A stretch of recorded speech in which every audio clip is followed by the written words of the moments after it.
नमस्ते दोस्तों। आज के इस एक्सप्लेनर में आप सबका बहुत बहुत स्वागत है। आज हम इतिहास के एक ऐसे सफ़र पर चलने वाले हैं जो हमें दिखाएगा कि आज़ादी से बहुत पहले ही भारत में सोशल पॉलिसीज़ और समानता की नींव कैसे रखी जा चुकी थी। ये सिर्फ बीते हुए कल की कहानी नहीं है, बल्कि हमारे आज के समाज के ढांचे की असली शुरुआत है। तो चलिए बिना किसी देरी के शुरू करते हैं। चलिए देखते हैं हमारा पहला हिस्सा, the first reservation policy. Okay, तो सीधे इसमें डाइव करते हैं। क्या आपको पता है कि 26 जुलाई 1902 को कोल्हापुर रियासत के छत्रपति शाहू महाराज ने एक बेहद ही रैडिकल फैसला लिया था। उन्होंने सरकारी नौकरियों में पिछड़े वर्गों के लिए सीधे 50% आरक्षण यानी रिजर्वेशन लागू कर दिया। अगर हम पूरी दुनिया के इतिहास को देखें तो ये लिटरली सबसे शुरुआती एफर्मेटिव एक्शन प्रोग्राम्स में से एक माना जाता है। अब जरा इस डेटा को देखिए जो इस पॉलिसी के पीछे की असली वजह था। 1894 के इन आंकड़ों पर एक नजर डालिए। कोल्हापुर के सामान्य प्रशासन में टोटल 71 पद थे और उनमें से 60 पर सिर्फ एक कम्युनिटी का पूरा डोमिनेंस था। बाकी सारी कम्युनिटीज के पास सिर्फ 11 पोस्ट थीं। ये एक ऐसा सिस्टम था जहां समाज के एक बहुत छोटे से हिस्से ने एजुकेशन और जॉब्स दोनों पर कब्जा किया हुआ था और बाकी पूरी आबादी एकदम हाशिए पर थी। अब बढ़ते हैं आगे सेक्शन 2 की तरफ, द वेदोक्त कंट्रोवर्सी। तो आखिर इस बदलाव की चिंगारी कहां से उठी? बात है 1899 की। पंचगंगा घाट पर एक ऐसी घटना हुई जिसने महाराज की आंखें पूरी तरह खोल दी। दरअसल जब वो खुद पवित्र नदी में स्नान करने गए थे तब उनके अपने ही एक पुजारी ने उनके धार्मिक अधिकारों को चुनौती दे दी। ये घटना उनके लिए एक बहुत बड़ा आई ओपनर थी जिसने उन्हें सदियों से चली आ रही इस ऊंच नीच की कड़वी सच्चाई का एहसास कराया। इस पूरे धार्मिक विवाद का मुद्दा बहुत ही क्लियरली समझा जा सकता है। मुख्य पुजारी ने महाराज के लिए वेदोक्त मंत्र पढ़ने से साफ मना कर दिया था। क्यों? क्योंकि ये मंत्र ट्रेडिशनली सिर्फ उच्च जातियों के लिए रिजर्व्ड माने जाते थे। इसकी जगह पुजारी ने पुराणोक्त मंत्र इस्तेमाल किया जो टिपिकली निचली जातियों के लिए पढ़े जाते थे। उस पुजारी का अहंकार तो देखिए, उसने सीधे कह दिया कि वो राजा को क्षत्रिय मानता ही नहीं है। तो आसानी से कहें तो ये सिर्फ मंत्रों का झगड़ा नहीं था, ये तो जन्म के आधार पर तय होने वाली श्रेष्ठता की एक सीधी लड़ाई थी। और ये लड़ाई कोई एक दो दिन नहीं चली। 1899 की उस घटना के बाद राजा ने एकदम कड़ा कदम उठाते हुए 1902 में उस मुख्य पुजारी को हमेशा के लिए हटा दिया और उसकी जागीर भी जब्त कर ली। ये मामला ऊपर तक गया और आखिरकार 1905 में उस वक्त के वाइसरॉय लॉर्ड कर्जिन ने शाहू महाराज के फेवर में फैसला सुनाया।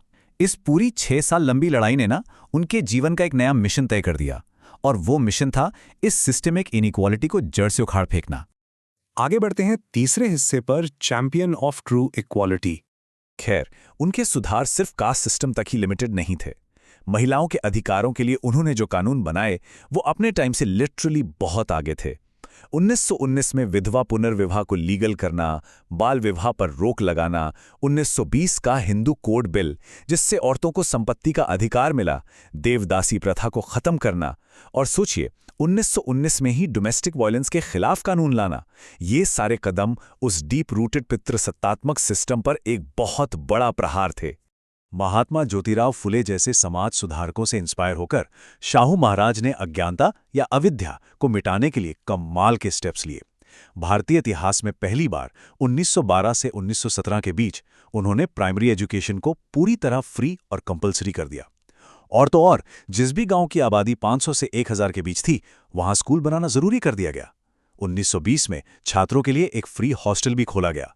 ये सब इसलिए था ताकि हाशिए पर रहने वाले लोगों को शिक्षा की असली ताकत मिल सके। चलिए अब आते हैं सेक्शन 4 पर, अपलिफ्टिंग द ऑप्रेस्ड। और ये पॉइंट बहुत ब्रिलियंटली इलस्ट्रेट करता है कि उन्होंने निचली जातियों को इकोनॉमिकली कैसे आज़ाद किया। 1917 और 1918 में उन्होंने बलूतदारी और वतनदारी जैसे बिल्कुल पुराने और शोषणकारी सिस्टम्स को जड़ से ख़त्म कर दिया। इन व्यवस्थाओं में होता क्या था?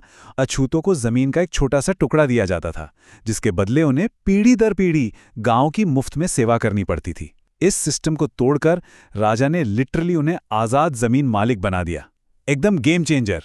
और इसके बाद आता है 1919 का वो अनकम्प्रोमाइजिंग फरमान। इस ऑर्डर ने साफ कर दिया कि सभी हॉस्पिटल्स, स्कूल्स और गवर्नमेंट ऑफिसेज में सबके साथ बिल्कुल एक जैसा इक्वल ट्रीटमेंट होगा। राजा का स्टैंड इतना क्लियर था कि उन्होंने ऑर्डर दे दिया, जो अधिकारी इस नियम को मानने से इनकार करेंगे उन्हें 6 महीने के अंदर रिजाइन करना पड़ेगा। No excuses. पब्लिक अनटचेबिलिटी को खत्म करने का ये एक बेहद एग्रेसिव और जरूरी कदम था।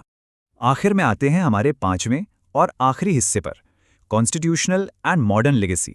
चलिए अब इस पूरी हिस्ट्री को आज के वक्त से कनेक्ट करते हैं। 1902 के कोल्हापुर रिजर्वेशन ऑर्डर का डायरेक्ट रिपल इफेक्ट हम 1950 में लागू हुए भारतीय संविधान के आर्टिकल्स 15, 16 और 340 में देख सकते हैं।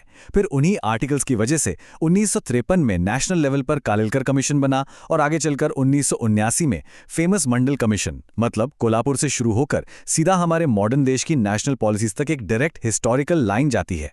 पर यहाँ एक बहुत बड़ा सवाल दिमाग में आता है, 1953 का जो कालेलकर कमीशन था वो नेशनल लेवल पर कोटा लागू करने में आखिर फेल क्यों हुआ? इसका रीज़न काफ़ी इंटरेस्टिंग है। कमीशन के चेयरमैन काका कालेलकर को लगने लगा था कि पिछड़ेपन को नापने के लिए अगर जाति का इस्तेमाल किया गया तो ये सोसाइटी में डिविजन्स को और बढ़ा देगा, और इसी हेजिटेशन की वजह से ये पूरा मुद्दा लिटरली कई दशकों तक ठंडे बस्ते में पड़ा रहा। फिर कई साल बाद 1979 के मंडल कमीशन ने इस ठंडे पड़े नेशनल फ्रेमवर्क को वापस रिवाइव किया, जिसके बाद 1990 में आकर इसे लागू किया गया।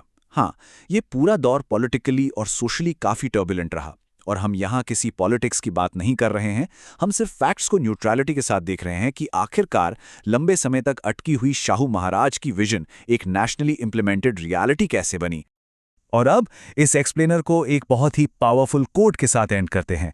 1920 में मनमाड़ में दलितों की एक विशाल सभा को एड्रेस करते हुए शाहू महाराज ने कहा था, मुझे लगता है कि आपको डॉक्टर अंबेडकर के रूप में अपना मुक्तिदाता मिल गया है। मुझे उम्मीद है कि वो आपकी गुलामी की जंजीरों को तोड़ देंगे। उन्होंने डॉक्टर अंबेडकर को पॉलिटिकली और फाइनेंशियली पूरा सपोर्ट दिया था। तो दोस्तों, आज के इस एक्सप्लेनर से हमें जो सबसे बड़ी चीज़ सीखने को मिलती है वो ये कि एक लोकल सिस्टम के खिलाफ खड़े होने की हिम्मत आगे चल के एक पूरे राष्ट्र के संविधान की शुरुआत बन सकती है। तो आपका इस बारे में क्या सोचना है? क्या एक अकेले व्यक्ति का साहस आज भी इतना ही बड़ा बदलाव ला सकता है? इसे ज़रूर सोचिएगा। आज हमारे साथ जुड़ने के लिए आपका बहुत बहुत शुक्रिया।